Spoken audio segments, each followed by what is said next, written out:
जनकपुर में एक ब्राह्मण दंपति वास करते थे। ब्राह्मण बड़े विद्वान थे, क्योंकि परम ज्ञानी श्री जनक जी की नगरी, परम ज्ञानी, वहां का झाड़ू लगाने वाला भी ब्रह्म विद्या का उपदेश दे सकता है जनकपुर का, क्योंकि विदेह राज जनक की राजधानी, और बहुत ही हृदय के प्रेमी। ये दो भाव एक जगह नहीं मिलते, एक तो विशुद्ध ज्ञान और दूसरा भगवत प्रेम। ज्ञान भी और भगवत प्रेम भी जनकपुर में, ऐसे वो ब्राह्मण देवता थे। एक बार उनके घर में एक संत पधारे। उन्होंने संत भगवान से प्रार्थना की कि हमारा ब्याह होते हुए तो बहुत समय हो गया, लेकिन कोई संतान नहीं हुई। आप हमें वो उपाय बताएं जिससे किसी परम भागवत भक्त का जन्म हो और हमें भगवत प्राप्ति हो। उनका दोनों बातें आपकी पूर्ण हो जाएंगी यदि आप संत सेवा में रुचि रखें। ब्राह्मण देवता ने उन संत भगवान का आदेश मानकर संत सेवा प्रारंभ की। संत सेवा में निरंतर रत रहते और बड़े विद्वान थे, इसलिए बड़े बड़े जजमानों के यहां जाते तो कुछ न कुछ धन संपत्ति प्राप्त होती, उससे वो संत सेवा में मग्न रहते। पत्नी भी सुंदर सुंदर भोग बनाती और संतों को पवाती। प्रयाग में कुंभ पड़ा, 1 महीने कुंभ में रह करके उन्होंने खूब संतों की सेवा की। जब वो कुंभ से अपने घर जनकपुरी में आए तो कुछ ही दिनों में गर्भ रहा। बड़ा आह्लाद हुआ पिता को कि संतों की कृपा से गर्भ रहा तो जरूर हमें कोई महाभागवत पुत्र प्राप्त होगा। भगवान भी बड़े लीला विहारी है और विचित्र लीला विहारी है। जैसे जैसे गर्भ बढ़ने लगा वैसे वैसे ब्राह्मण देवता बीमार होने लगे, और जेव ही बालक प्रकट हुआ तेव ही ब्राह्मण देवता पधार गए। जब ब्राह्मण देवता पधार गए तो अकेली वो ब्राह्मणी क्लेश पूर्वक उस बालक की रक्षा करने लगी। ब्राह्मणी ने कहा कि प्रयाग के द्वारा कुंभ में जाने के कारण फिर वहां से जब आए तो ये गर्भ रहा, इसलिए इसे हम प्रयाग दत्त नाम देते हैं। प्रयाग दत्त अर्थात प्रयाग के द्वारा प्रदत्त बालक। कुछ ही अभी बालक घुटनों के बल ही चल रहा था कि घर में आग लग गई।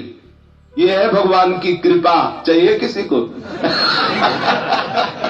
ये है भगवान की विशुद्ध कृपा। पुत्र होते ही पति पधार गए और पुत्र भी घुटनों के, प्रयाग दत्त जी अभी घुटनों के बल ही चल पड़ा रहे थे कि घर में आग लग गई किसी कारण से। बच्चे को लेके बचाने के लिए दौड़ के बाहर मां निकली, पूरा घर जल के स्वाहा हो गया। अब तो पक्का हो गया कि बालक बड़ा ही अनिष्टकारी है। जब गर्भ में आया तो पिता बीमार हो गए, जब ये प्रकट हुआ तो पिता पधार गए। देखो अभी घुटनों के बल ही चला तो पूरे घर में आग लग गई।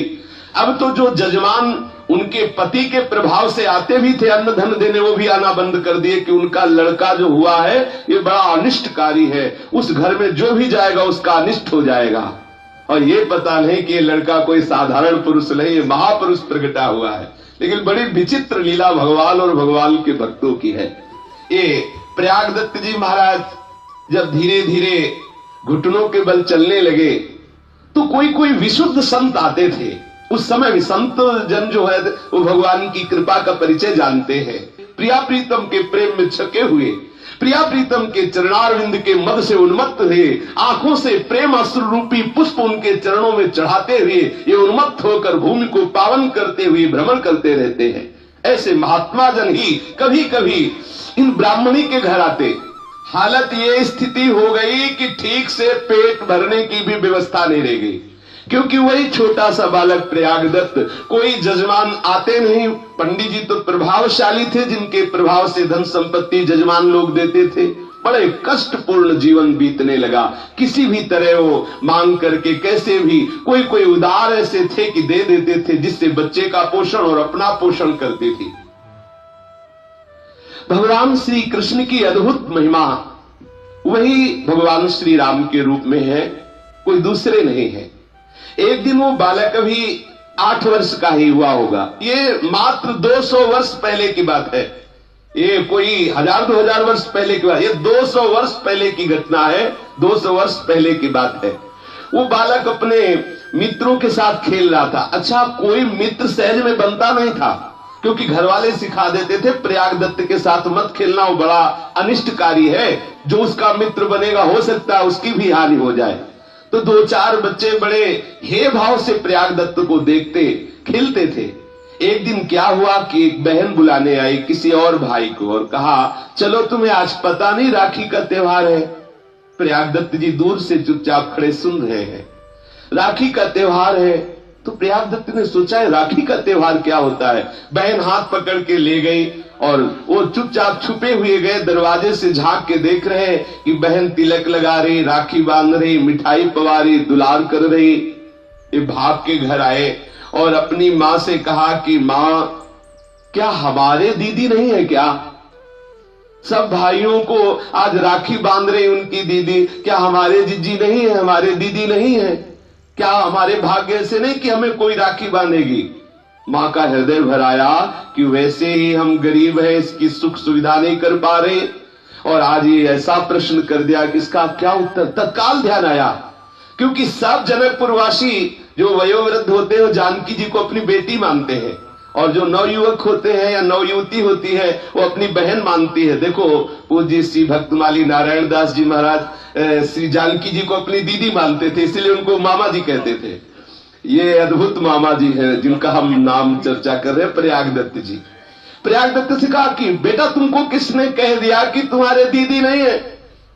तुम तो ऐसी दीदी के भैया हो कि किसी की ऐसी दीदी नहीं है। तो उन्होंने कहा कि मां, तो मेरी दीदी कभी हमको दिखाई नहीं दी, कभी तो आती ना, आप हमको फुसला। नहीं बेटा, चूंकि हमारे जो दामाद है ना, तुम्हारे जो जीजा जी है ना, वो बहुत बड़े राजा हैं, बहुत उनको कार्य रहता है, और दीदी उनकी सेवा में रहती, इसलिए वो आ नहीं पाते हैं। तुम्हारे जो जीजा है वो अयोध्या के बहुत बड़े राजा हैं, और तुम्हारी जो दीदी है ना वो उनकी समीपता के सुख में निमग्न रहती, इसलिए वो कभी आप नहीं पा रही, लेकिन तुम्हारी दीदी सबसे बड़ी दीदी है। बोले मां, मुझे दीदी के पास जाना है, देखना है हमारी दीदी कैसी है। हमारे जीजा का तुमने नाम क्या बताया? बोले वो चक्रवर्ती सम्राट, उनका श्री राम नाम है। बड़ा सुख मिला।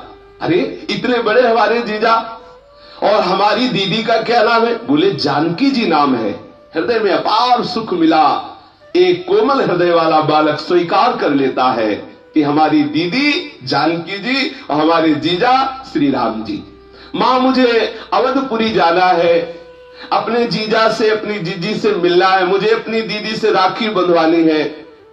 मां ने कहा थोड़ा सयाने हो जाओ, यहां से जनकपुर से प्राय अवध नगरी में जाते ही रहते हैं लोग, हम आपको उनके साथ भेज देंगे, लेकिन अभी 2-4 दिन में। बोले मां देखो मैं बड़ा हो गया, मुझे दीदी के पास भेज। जैसे नामदेव जी करते थे, नामदेव जी के नाना को कहीं जाना था तो जब सेवा में देखते तो कहते नाना जी हमको भी सेवा में, तो कहते देखो कभी ऐसा अवसर मिलेगा तो बताएंगे। उनको कहीं जाना था ना, तो हम 2-3 दिन के लिए बाहर जाते, हम तुम्हें सेवा में रख देंगे, थोड़ा तुम बड़े हो जाओ। वो रोज सुबह उठ के जाते, बोले नाना जी देखो मैं आज बड़ा हो गया, आज मुझे सेवा में रखो। ऐसे ही 2-4 दिन बीतने पर कहते मां देखो मैं बड़ा हो गया, अब मुझे दीदी के पास जाने दो। मां उनको काफी समय तक टालती रही। एक दिन देखा कि वो बिरज गए, बालक ही तो थे, कैसे महाभाग। यही है संतों की कृपा का फल, यही है संतों की सेवा का फल। प्रयागदत्त जी रोने लगे, नहीं खाऊंगा, नहीं पीऊंगा, जब तक मैं अपनी दीदी से नहीं मिलूंगा तब तक नहीं खाऊंगा, मुझे अपने दीदी से मिलना है। बलिहारी है ऐसे भाव की, ऐसे दृढ़ संबंध की। मां को विवश होना पड़ा। जनकपुरी में पता लगाया कि कुछ भगत लोग अवधपुरी जा रहे थे, उनको आत्मबल मिला कि अपने इस 8 वर्ष के बालक को उनके साथ कर देंगी तो सुरक्षित अयोध्या पहुंचा देंगे, और कनक भवन में सियाराम के दर्शन करा के पुनः लिवा लाएंगे। ऐसी भावना से उन्होंने कहा देखो बेटा, जब हमें तुम्हें भेजना ही है दीदी के पास तो 1-2 दिन और रुक जाओ, हम कोई व्यवस्था कर ले, क्योंकि बेटी के यहां जब जाया जाता है तो कुछ न कुछ दिया जाता है। प्रभु प्रेम को ही पाते हैं।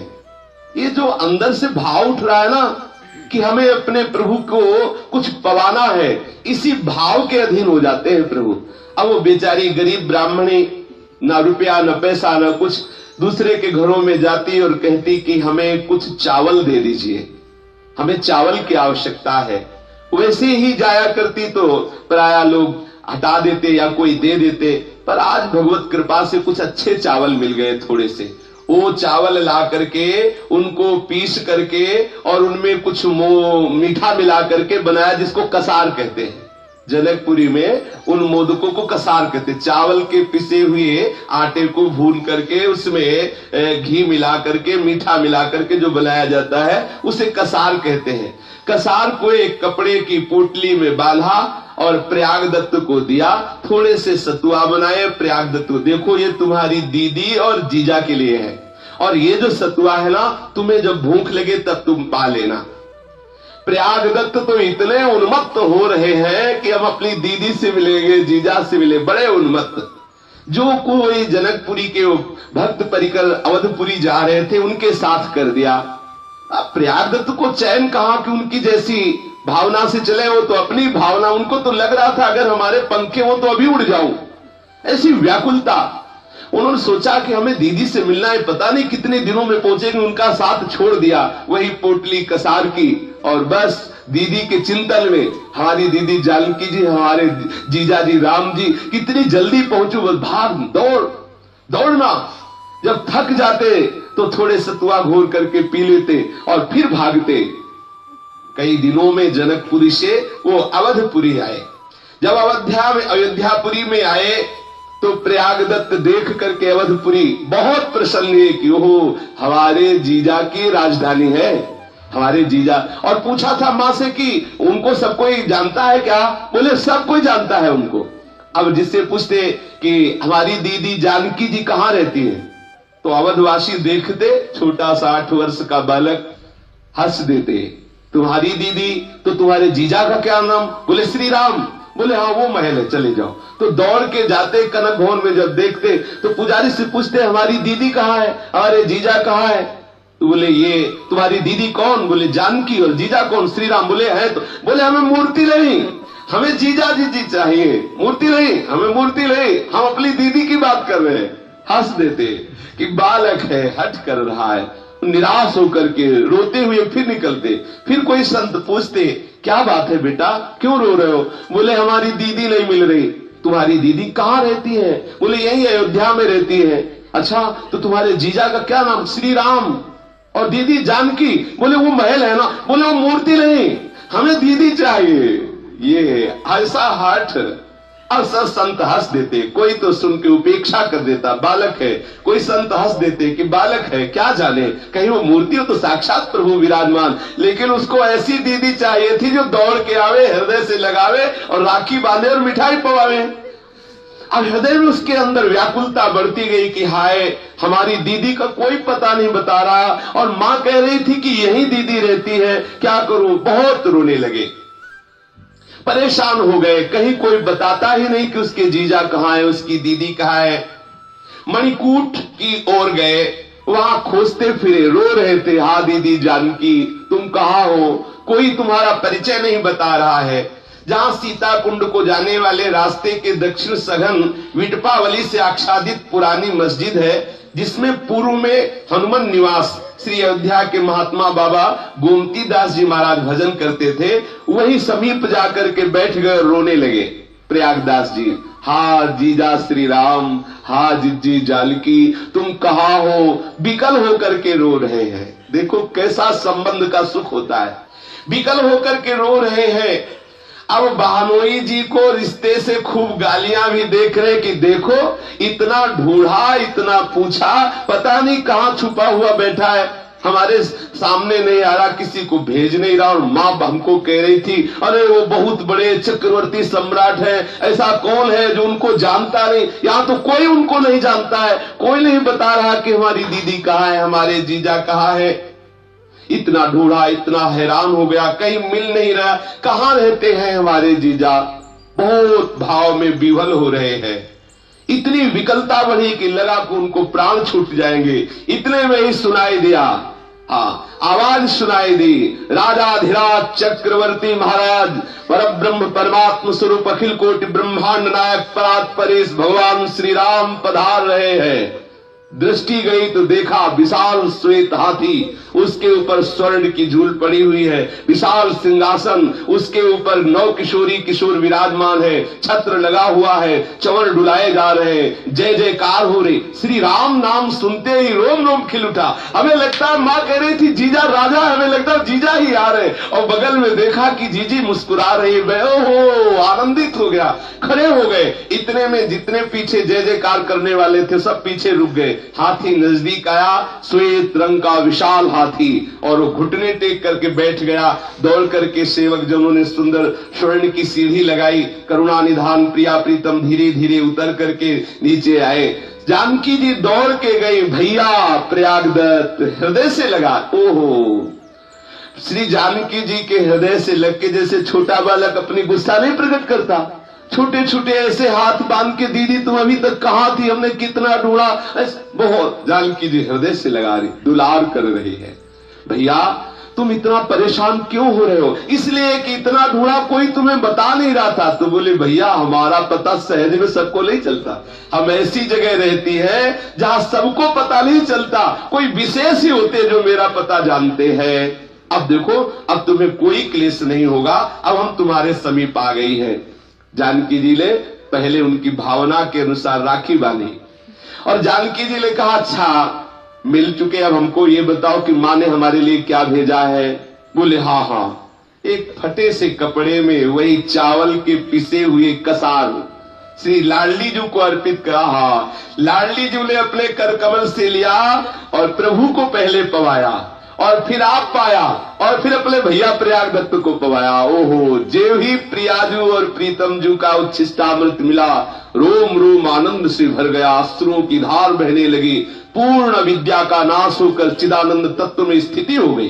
क्योंकि प्रभु का साक्षात दर्शन हो रहा है। प्रिया जी दुलार कर रही है कि भैया अब तुम चिंता मत करो, अब तुम बिल्कुल चिंता मत करो, हम तुम्हारे ही पास सदैव अब रहेंगी। प्रगट में या अंतर में तुम कभी हमको दूर नहीं देखोगे। दुलार कर रही है। धीरे धीरे उनके आंसू रुके। अब वो प्रयागदत्त जी मानो मन ही मन अपनी दीदी को देख करके कुछ बातें कर रहे हैं, और मन में सोच रहे हैं कि वो जो अन्य भाई थे उनकी दीदी ऐसी नहीं थी जैसी हमारी दीदी है, हमारी जैसी दीदी ऐसी तो किसी की दीदी नहीं। माँ ठीक कह रही थी, 9 किशोरी, ऐसा स्वरूप सौंदर्य कि जो प्रभु के भी माथे पे पसीना आ जाए, ऐसा सौंदर्य प्रियाजू का। जनकपुर में फूल की बगिया में, फूल बगिया में, पुष्प वाटिका में जब पहला दर्शन भगवान श्री राम जी ने जानकी जी का किया तो माथे पे पसीना आ गया सरकार के। ऐसी सौंदर्यता श्री जानकी जी की है। ऐसी सुंदर दीदी को देख करके बहुत आनंदित हो रहे हैं प्रयागदत्त जी। फिर श्री जानकी जी ने कहा देखो भैया हमसे मिल लिए, अब हमारे प्रभु को और भी कार्य रहते हैं, अब आप पहले सीधे जाइए और मां को जाकर के प्रसाद दीजिए और कहिए कि हम दीदी से मिलके आ गए हैं, उनको खुशी होगी, फिर तुम लौट के अयोध्या चले आना, एक बार तुम्हें जाना होगा। इतना कहकर श्री जानकी जी अपने प्रभु श्री राम के साथ उस सुंदर हाथी पे सवार हुई। प्रयागदास जी ने देखा हाथी चला गया, मूर्छित होकर गिर पड़े। फिर अंदर से अब वो मूर्छा विरह की नहीं है, आनंद की है। आंखों से अश्रु झर रहे। प्रगट में तो देखा चले गए, लेकिन रोम रोम में रम गए। हृदय का कोई ऐसा कोना नहीं जहां उनके जीजा जीजी न बैठे हो। हर जगह उनको अपने प्रिया प्रीतम, अपने बहन बहनोई दिखाई दे रहे हैं। अब तो ये ध्यान में विवल होकर वाणी रुद्ध हो गई, नेत्रों से अश्रु प्रवाह हो रहा है, और 24 घंटे मूर्छा की अवस्था में रहे। 24 घंटे बेहोश पड़े रहे वही। दूसरे दिन जब प्रातः काल हुआ, शीतल मंद सुगंध वायु फैली, तो उनके हृदय में कुछ शीतलता पहुंच रही। उधर एक महान संत निकल रहे थे। उन्होंने देखा है सुंदर सुगौर सुकुमार अवस्था को प्राप्त बालक कैसा बेशुद्ध होकर, कैसा विचकित होकर के रो रहा है, कैसे पड़ा है। निकट जाकर के जब देखा तो इतने भागवतिक परमाणु, क्योंकि अब ऐसे थोड़ी भगवत साक्षात्कार किए हुए महापुरुष है प्रयागदत्त जी। रोम रोम खड़ा हो गया उन संत भगवान का। स्पर्श किया तो उनके भी आनंद के अश्रु बहने लगे। पूछा क्या बात है, क्या परेशानी तुम्हें है, क्यों रो रहे हो? यद्यपि वो ठीक से बोल नहीं पा रहे थे, इतना प्रेम से कंठ अवरुद्ध था, आंखों से आंसू बहकर कपोलों को भिगो रही थी, वो बोल नहीं पा रहे थे। फिर भी धीरे धीरे कुछ बोलने का प्रयास कर रहे थे।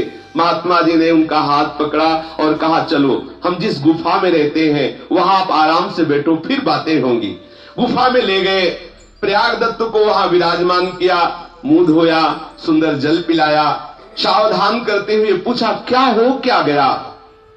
जब पूछा तो फिर रो पड़े प्रयागदत्त जी, और रोते हुए बता रहे, जो ही ये बात सुनी कि अरे इनका श्री जानकी जी के प्रति दीदी भाव, प्रभु के प्रति जीजा भाव, और ऐसे मिलन हुआ, और महात्मा का हृदय इतना आर्द्र हो गया, द्रवित हो गया, आंखों से अश्रु बह रहे हैं।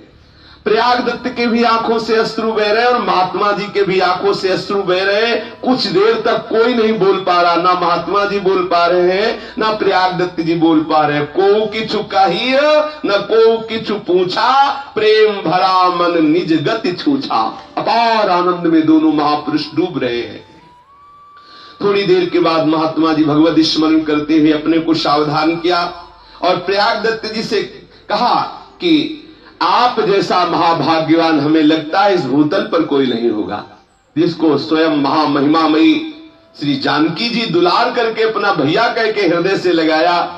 हम सब जानकी को मां मानते हैं और प्रभु को पिता मानते हैं। आज से तो हमारे मामा जी हुए, क्योंकि जानकी जी के भाई कौन होंगे? जो जानकी जी हमारी माँ के भाई कौन होते? मामा होते, छोटे से मामा जी। और जानकी जी के संबंध से उन महात्मा जी ने उनको कहा कि प्रयागदत्त जी आप तो महान भाग्यशाली हैं, त्रिभुवन में आप जैसा कोई भाग्य वाला नहीं है। घड़ी रात गई, बातें सियाराम जी की ही चल रही थी। इतने में देखा बड़ी सुंदरी सुंदरी कुछ नौ किशोरी आई और उन्होंने कहा, लो ये कुछ भोग प्रसाद है, 2 थाल स्वर्ण की थी, इनको पाओ, आज हमारे घर में कोई उत्सव था, उसी का हम प्रसाद लेके आए हैं। महात्मा जी ने समझा कि किसी अयोध्या में किसी घर में उत्सव हुआ होगा तो कोई और वो थालें जो थी बड़े बड़े पत्तों से ऊपर से ढकी हुई और नीचे भी पत्तल बिछाकर सामग्री रखी गई थी। अगर वो महात्मा जी देख लेते कि इतनी कीमती थाल है तो शायद न लेते, इसीलिए पत्तों से ढकी हुई थी। लिया और जो ही दोनों ने प्रसाद पाया तो विशेष आनंद, अपार आनंद, क्योंकि वो और किशोरिया कोई नहीं थी, श्री सियाजू की दासियां थी और ठीक महल का भोग उनके समीप लाया गया था। थालियां देखी तो अद्भुत स्वर्ण, प्राकृतिक स्वर्ण नहीं, दिव्य स्वर्ण से युक्त थालियां। दोनों महापुरुषों ने प्रसाद पाया और पूरी रात भगवत चर्चा में, श्री सियाराम जी की चर्चा में व्यतीत हुई। अब प्रयागदत्त जी से महात्मा जी ने कहा, देखो ये थाल तुम अपने घर ले जाओ। अरे बोले, तुम्हें समझ भी है कि नहीं? हमारी माँ हमको बहुत डांटेगी, हमारे यहाँ बेटी का कुछ नहीं लिया जाता, हमारे यहाँ बेटी का कुछ लिया नहीं जाता, बेटी को दिया जाता है। ठीक है हमारी माँ के पास गरीबी है नहीं कुछ, तो भी माँ हमें डांटेगी। ये थाल आप अपने पास रखो, हम घर नहीं ले जाएंगे।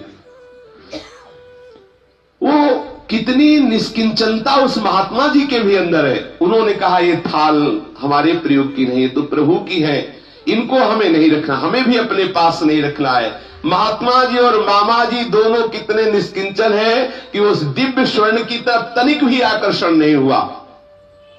सहृदय मामा जी और सहृदय महात्मा जी दोनों एक दूसरे के नेत्र में नेत्र मिलाए हुए थोड़ी देर डूबे रहे श्री प्रिया प्रीतम के चिंतन में, लोकोत्तर प्रेम का रसास्वादन कर रहे हैं। दोनों के शरीर दिव्य हो रहे हैं क्योंकि दिव्य प्रसाद पाया है। सारा श्रम दोनों का, जन्म जन्मांतरों का जो भटकने का था, खत्म हो चुका है। अपार आनंद में दोनों निमग्न हैं। प्रातः काल प्रयागदत्त जी विदा होने के लिए आगे प्रणाम किया महात्मा जी को। महात्मा जी ने मामा जी को हृदय से लगाया। वहां से प्रयागदत्त जी अंदर ही अंदर अपनी दीदी का चिंतन करते हुए, जीजा का चिंतन करते हुए प्रयागदत्त जी ने अयोध्या को प्रणाम किया और जनकपुरी की तरफ प्रस्थान किया। और महात्मा जी ने उन स्वर्ण की थालों को लेकर गणेश कुंड में डाल दिया कि हमको प्रभु का प्रेम चाहिए, ये प्रभु का वैभव नहीं चाहिए। अपनी दीदी और जीजा की भावना में मस्त प्रयागदास जी जनकपुरी पहुंचे। माता ने देखा कि प्रयागदास जी के रोम रोम से तेज प्रकट हो रहा है। समझ गई कि हमें लगता है मुझ गरीबिनी के ऊपर अपार कृपा की जानकी महारानी ने, हमारे बेटे को बहन के भाव के पुष्ट करने के लिए हमें लगता है जरूर वो आई और सुख प्रदान किया। प्रयाग दत्त जी दौड़ के गए, माता जी को प्रणाम किया और सब हाल सुनाया, जैसा उन्होंने देखा, जैसा जानकी जी ने कहा, जैसा उनको प्यार सुन करके माता के अश्रु बहने लगे, चकित हो गई, महा आनंद का अनुभव होने लगा। हृदय तल में एक प्रबल उन्माद प्रकट हो गया, क्योंकि यही ऐसा अद्भुत रस है, अद्भुत रस ऐसा है।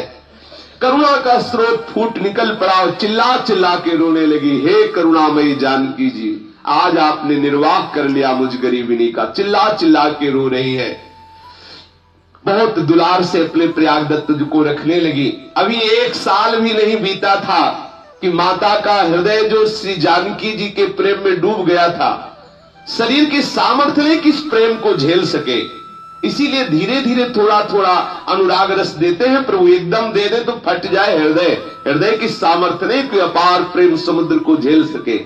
शरीर रुग्ण होने लगा और 1 साल में ही श्री प्रयाग दत्त की माता जी पधार गई। अब प्रयाग दत्त जी अकेले रह गए, घर में और कोई था नहीं, वैराग्य हृदय में था ही, किसी विषयों के प्रति अनुराग था नहीं। अब हृदय में एक व्याकुलता होने लगी कि जब मां ही नहीं है तो मुझे यहां रह के क्या करना है। यद्यपि हमारी जानकी बहन की ये नगरी है, इसीलिए रह रहे थे, अब मुझे अपनी दीदी के पास जाना है। इतने में एक जमींदार ब्राह्मण थे, उन्होंने प्रयाग दत्त जी से कहा, तुम चिंता मत करो, बहुत ही सुंदर हमारी पुत्री है, हम अपनी पुत्री का ब्याह तुमसे कर देंगे और सारी संपत्ति तुम्हारे नाम कर देंगे। वो प्रतिष्ठित ब्राह्मण थे और प्रयाग दत्त जी का तेज ऐसा प्रकट था कि कोई भी नहीं स्वीकार करता।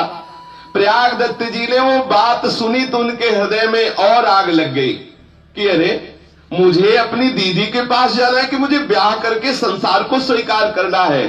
जिसको अमृत फल मिल जाता है फिर वो विष फल की तरफ क्यों दृष्टि करेगा। उन्होंने प्रयाग दत्त जी एक क्षण भी वहां नहीं टिके कि कोई हमसे दूसरी बात करे, इससे अच्छा अभी निकल लो। अपने घर को छोड़ा, श्री अयोध्या धाम के पथ पर पैर रखते हुए प्रयाग दत्त जी उन्मत्त दशा को प्राप्त हो गए। अपनी दीदी के पास पुनः जा रहे हैं, फिर उन्मत्तता उनके हृदय ऐसी उतावली हुई कि कैसे मैं जल्दी पहुंचूं, अपनी दीदी से पुनः मिलूं जा करके।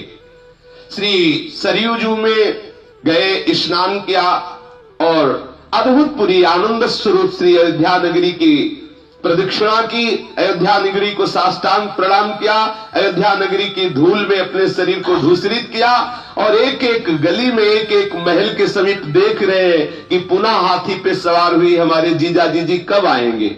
ढूंढ रहे हैं अयोध्या में पुनः। सुंदर सुंदर शीतल मंद सुगंध वायु बह रही है, जहां बैठते हैं प्रयाग दत्त जी आनंद छा जाता है। महात्मा जन एकत्रित हो जाते हैं, प्रभु की चर्चा होने लगती है, अद्भुत कीर्तन होने लगती, ये सब प्रभु के द्वारा प्रेरित अद्भुत कीर्तन होने लगता है, बड़ी उन्मत्तता छाती है। धीरे धीरे प्रयाग दत्त जी की ऐसी स्थिति होने लगी कि अब जिधर दृष्टि डालते हैं कभी कोई लीला स्फुरित हो रही प्रभु की, कभी कोई लीला, ऐसे खुले नेत्र उनको दिखाई दे रहा है। सियाराम जी का नित्य लीला विहार, कैसे कैसे कौन कौन सी लीला हो रही, ऐसा अद्भुत आनंद में डूबे रहने लगे। उनके हृदय में एक भाव बैठ गया, झाड़ियों के आसपास बैठते और अपने जीजा जी का ध्यान करते कि हमें पुनः वही रूप देखना है जिस रूप से हमसे मिलने आई थी। बार बार ढूंढते, हृदय में उनके एक विरह प्रकट हुआ कि प्रभु आप हमसे प्रकट आके क्यों नहीं मिल रहे, हे जानकी जू आप हमसे प्रकट क्यों नहीं मिल रही। तो वही बाबा जी जो पूर्व में महात्मा जी मिले थे, उनका नाम था त्रिलोचन स्वामी, वो वहां आए, देखा कि प्रयाग दत्त जी विह्वल है, उनको समीप बुलाया और भगवत रहस्य की वार्ता करने लगे कि आप चिंता मत करो, अपने प्रभु के विधान में प्रसन्न होना चाहिए। तीव्र वियोग से युक्त प्रयाग दत्त और उन महात्मा जी की श्री सियाराम जी के प्रति अद्भुत अद्भुत लीलाओं की चर्चा होने लगी। धीरे धीरे सत्संग के प्रभाव से उनका विरह कुछ शांत हो रहा है, फिर दोनों ने भगवत प्रसाद पाया। दूसरे दिन प्रातः काल प्रयाग दत्त जी श्री त्रिलोचन स्वामी जी के चरणों में लौट गए। त्रिलोचन स्वामी जी ने वात्सल्य पूर्वक उन्हें उठाया। महात्मा जी तो पहले से ही आकर्षित थे, जानते थे कि भगवत प्राप्त महापुरुष है।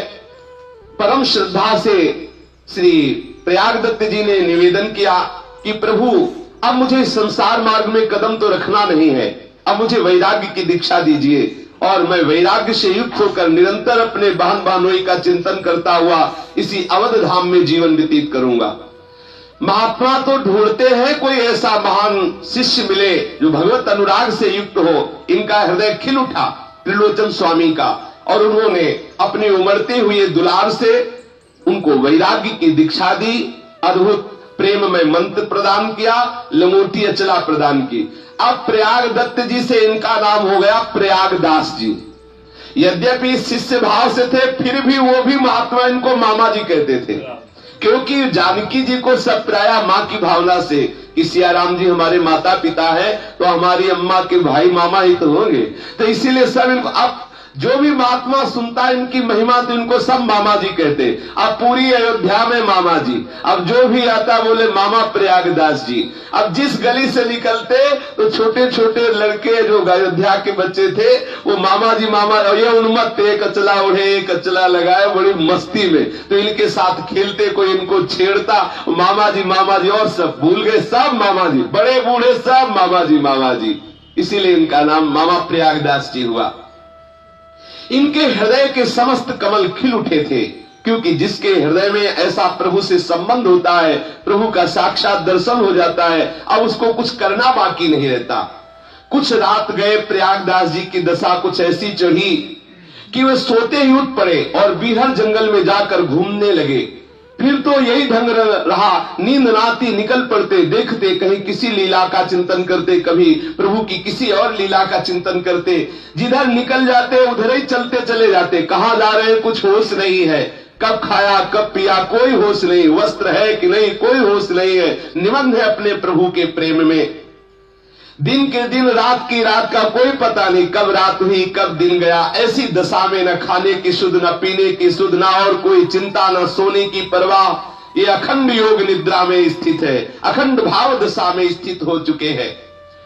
कोई प्रेमी दुलार करके मामा जी को हाथ से पवा देता तो पा लेते।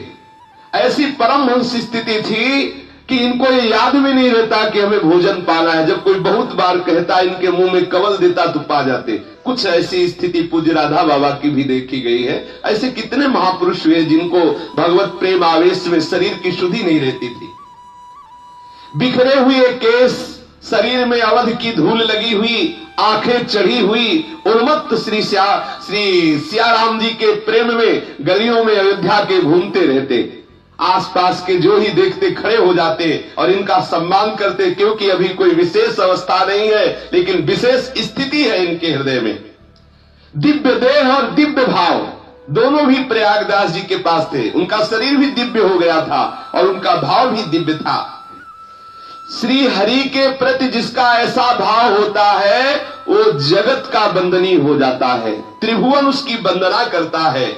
हृदय देश में जब प्रीतम बसा हो तो उसको देव देव कहते हैं। वही सर्वदेवमय जिसके हृदय में प्रीतम विराजमान हो जाते हैं, प्रकट हो जाते हैं प्रभु। ऐसे उन्मत्त होकर प्रयागदास जी अयोध्या की गलियों में भ्रमण कर रहे थे। परमहंस प्रयागदास जी प्रेम पागल लोग के कौतूहल के विषय बनते जा रहे थे। कुछ मनचले लोग प्रयागदास जी के पीछे जाते, कोई अचला खींच रहा है, कोई कुछ छेड़ रहा है, ऐसे करते और प्रयागदास जी बस मुस्कुरा देते। जो पहुंचे हुए जन थे वो तो जानते थे और जो ऐसे साधारण जन थे वो उनको ऐसे छेड़ते, उनको परेशान करने की चेष्टा करते। लेकिन ऐसी उन्मत्तता प्रेम की थी कि इसका कोई प्रभाव उनके ऊपर न पड़ता। उनकी नशीली आंखों में एक विलक्षण चमत्कार था। कभी उनकी आंखों से आंसू बह रहे, कभी आंखें ऊर्ध्वगति आकाश की तरफ देख रही है। चाहे कोई कितना भी साधन कर ले, बिना संबंध के ऐसी स्थिति ले जाती। इसीलिए अपने वृंदावन धाम में इस संबंध की महिमा है कि आपका प्रभु से संबंध क्या है। सिद्ध सदगुरु की कृपा और प्रभु का भगवत साक्षात्कार किए हुए ये प्रयागदास जी उन्मत्त होकर विचरण कर रहे थे। एक बीहर स्थान को देखा तो भाव चढ़ गया कि हमारे जीजा जीजी को तो अवध के मालिक दशरथ जी ने वनवास दे दिया कैकेयी के कहने पर। अरे जीजा तो समर्थ है, हमारी जीजी इतनी सुकोमल नंगे पैरों। बड़ी व्याकुलता हुई कि अरे हमारे जीजा जीजी को नंगे पैरों से वन में टहलना पड़ रहा है। अब जो भी आता तो इस भाव से देखते कि कोई भेंट चढ़ा दे, तो अब सिद्ध संत उनकी भावना के अनुसार भेंट चढ़ने लगी, बस भेंट अपने अंगोछा में बांधने लगे। जितने पैसे मिलते बड़े प्यार से बांधने लगे। जब लोगों ने देखा पैसे लेने लगे तो और चढ़ने लगे पैसे। काफी मात्रा में उन्होंने पैसे इकट्ठा किए। फिर उन्होंने 3 जोड़ी जूते बनवाए, 3 जोड़ी बढ़िया सुंदर जूते बनवाए, श्रृंगारित करके बढ़िया बढ़िया उनमें बूटे सजा करके सोने चांदी के ऐसे सुशोभित ऐसी पादुकाएं देखते ही सुख का अनुभव हो। 3 पादुकाओं की रचना करवाई, जितनी बढ़िया बन सकती थी उतनी बढ़िया बनवाई। फिर 3 सुंदर तोषक बनवाए और 3 सुंदर पलंग बनवाए, क्योंकि श्री लक्ष्मण जी और प्रभु श्री राम और उनकी बहन श्री जानकी जी तीनों वनवास में ना 3 जोड़ी जूते, 3 पलंग और 3 तकिया और गद्दा व्यवस्था की उस पैसों से। और बड़े विचित्र तीनों ऐसे क्रम से पलंग बनवाए, बड़ा वाला राम जी के लिए और फिर छोटा वाला जानकी जी के लिए, उससे छोटा लक्ष्मण जी के लिए, और तीनों एक के ऊपर एक सेट, उसके ऊपर गद्दा तकिया, उसके ऊपर जूता अपने सर पे रखा। और कहां जा रहे हैं? चित्रकूट। जीजा जिज्जी और जिज्जी के देवर तीनों नंगे पैर न रहे, इसलिए जूतियां पूरा। ये है अलमस्तों की मस्ती, ये है भगवत प्रेमी महात्माओं की महिमा। अब वो बड़े भाव से एक के ऊपर एक रखे और मस्ती से, बड़ी मस्ती से झूमते हुए जाके डांट लगाएंगे कि खुद तो परेशान है ही, हमारी जिज्जी को भी परेशान कर रहे। अरे बनवास तुम्हें दिया था, तुम जाते, हमारी जिज्जी को क्यों ले गए? अंदर ही अंदर के बस मिलते ही उनको डांट लगाएंगे। मस्त होकर के जा रहे हैं। अब मामा जी वहां से 3 पलंग ला दे, देख ले भाव की दशा। अयोध्या से 3 पलंग और 3 गद्दा और उसके ऊपर तकिया, उसके ऊपर 3 जोड़ी जूते रख के अलमस्ती से जा। खाना न पीना, पहले जीजा को जूते पहना ले, जीजी को पहना ले, उनके पलंग और आराम करे, फिर पानी पिएंगे। ये है मस्ती, ये है संबंध की। इसी में तो प्रभु रिझते, इसी का तो प्रभु इंतजार करते कि कोई हमारे लिए इतना तड़पे। अब चित्रकूट में पहुंचे, जहां चित्रकूट में देखते कहीं कुसा, कहीं कांस, कहीं कंकड़, तो उनका हृदय छिल जाता है। हमारी दीदी ऐसे रास्तों पे चल रही नंगे पैर, और बानोई को कोसते कि ये कितने निर्दयी है जो हमारी इतनी सुकुमार दीदी को भी नंगे पैर चला रहे। जब स्फटिक शिला के उस परम रम्य प्रदेश में पहुंचे तो उनका हृदय शीतल हुआ। अब तीनों पलंग स्फटिक शिला के पास बिछाए, तकिया रखे, गद्दा बिछाए और जूती रख करके इंतजार कर रहे हैं कि जीजा और जिज्जी और उनके देवर जी यहां पधारे। बैठे इधर उधर देख रहे, जब देखा कि नहीं आ रहे तो सोचा कि शायद है कि हमें देख के सकुचा रहे हो, तो एक झाड़ी में जाके बैठ गए। प्रभु भाव को देखते हैं, वही वनवासी स्वरूप भगवान श्री राम का, वही लक्ष्मण जी का, वही जानकी जी। देखो कितनी भाव की दशा। पहले देखा राजाधिराज का स्वरूप, अब देखा वनवासी श्री राम, वनवासी श्री लक्ष्मण जी और जानकी जी। आंखों में आंसू, रोमकूप जो है खड़े हो गए देखते ही। भाग करके दौड़ के गए और कहा कि कहां हमारी जीजी को लिए डोल रहे हो? देखो कितनी कैसी कठोर भूमि, कितने सुकोमल चरण। जानकी जी राम जी की तरफ देख रही है, राम जी जानकी की डांट लगा रहे राम जी को कि आपको सोचना चाहिए ना कि चलो आप ठीक है, समर्थ हो, लेकिन क्या कमी थी वहां अयोध्या से आप इनको लिवा लाए? अरे आप बनवास जाते, हमारी दीदी को क्यों बनवास ले आए? चलो अच्छा बैठो, तीनों को पलंग में बैठा ला अलग अलग। प्रभु जैसा वो प्रयागदास मामा जी कह रहे वैसे कर रहे, बैठे। चलो जानकी जी से कहा कि आप पहले अपने चरण लाओ। नहीं नहीं, पहले जीजा को पहनाया जाता है। अच्छा तो पादुका ली, पहले जीजा श्री राम को पहला। देखो कितने बड़े भाग्य। ये मत समझो कि कोई कथा हो रही 200 वर्ष पहले की बात। आज भी ऐसे कितने भक्त हैं जिनके साथ ऐसे प्रभु लीला विहार करते। मामा जी ने सुंदर पलंगों में अपने जीजा जिज्जी और लक्ष्मण जी को बैठाला, तीनों को पादुकाएं पहनाई और दूर हट करके देख रहे शोभा। कैसा वो वनवासी स्वरूप प्रभु का नव किशोर अवस्था है, करोड़ों काम मूर्छित हो जाए ऐसा स्वरूप है। नील सरोरु नीलमल नील नीलधर श्याम, आहा कैसा है तो प्रभु, कितना नव किशोर स्वरूप। और श्री जानकी जी अद्भुत सुंदरता का स्वरूप है। और लक्ष्मण जी को क्या कहला है, बड़ी उत्सुकता से आंखों में आंसू भरे हुए देख रहे हैं। मन में भाव आ रहा है कि अब बस हमारी यही सेवा रहेगी, जहां ये चलेंगे इनके साथ तीनों पलंग लाद के चलेंगे और शयन इसी में करवाएंगे इनको। बस हम तो इनके साथ रहेंगे, पलंग लेकर, और इनको डांटेंगे कि तुम जूता के बिना नहीं चल सकते, पादुका पहननी पड़ेगी तुमको, और पलंग ले चलेंगे, वहीं बिछाएंगे इनको रख, और हम सुंदर सुंदर फल लाएंगे, इनको पवाएंगे। बड़ा हृदय में आनंद उमड़ रहा है, विह्वलता हो रही है। प्रभु बोले देखो भाई, हमें वनवास मिला है इसलिए हम तुम्हारे पलंग पे रोज नहीं सो सकते, वो तो हम तुम्हारी इच्छा पूर्ति के लिए अभी बैठ गए, अब तुम पलंग में तुम सोया करो, हम पलंग में। और बोले पादुका, बोले पादुका भी नहीं पहन सकते, पिता का ऐसा आदेश है कि वनवास में पादुका नहीं पहनना और वनवास में पलंग पे नहीं सोना, इसलिए हम तुम्हारे इनको स्वीकार कर लिया है, पर अब 14 वर्ष के बाद ही इन पर शयन करेंगे। तुम ऐसा करो, तुम इनमें शयन किया करो, तुम चिंता मत करो। जानकी जी ने कहा तुम चिंता मत करो, हम बड़े सुख से हैं, ये जितने वनवासी जन सब हमारी सेवा करते हैं, और ये तुम्हारे जो जीजाई जी है ना, ये हमें बहुत सुख देते हैं, इनके समीप रहने मात्र से हमें महासुख की प्राप्ति होती है। तुम ऐसा मत सोचो कि इनके संग रहने से हमें कष्ट मिल रहा है। प्रयागराज जी ने कहा कि तुम तीनों जो है एक ही बात रख रहे हो, हमारी तरफ तो कुछ सोचो ना। तो लक्ष्मण जी ने कहा कि अगर हमको ले चलो तो चलो। उनका हाँ ठीक है, आपको ही ले चलेंगे। तो लक्ष्मण जी ने कहा चलते तो, पर प्रभु चले तो चल। बोले देखो अभी मजाक कर रहे हो हमसे, पहले कह रहे हम चले। प्रभु ने कहा आप जाओ, ये पलंग ले जाओ और जाकर के अयोध्या में रहो, मस्ती से इसी पलंग पे सो, चिंता मत करो, समय होते ही हम वापस चले आएंगे। ये अभी 200 वर्ष पहले, 200 वर्ष पहले की बात। अब क्या करते, जानकी जी का भी आदेश हो गया, तो जब दीदी का इशारा हो गया तो फिर वही सब खाट के ऊपर खाट और उसके ऊपर गद्दा फिर रखे। कितने अलमस्त महापुरुष है। फिर रख करके और वहां से चले। अब विश्राम करने का भी उनके हृदय में भाव नहीं, क्योंकि वो तो भाव में डूबे हुए हैं। उल्टे पांव उनको लौटना पड़ा। प्रयागदास जी मन ही मन सोचते जा रहे हैं कि बड़ा विचित्र है हमारा बहनोई, बड़ा विचित्र है। अरे थोड़ी सी दया हम पे कर देता, कम से कम वो दोनों भाई वनवास चले जाते, हमारी दीदी को हमारे साथ कर देता तो हम अयोध्या लेकर के चले आते। बड़ा विचित्र है, कोई भी हमारी बात नहीं सुनता। इस घोर जंगल में हमारी दीदी को लेते चले जा रहे हैं।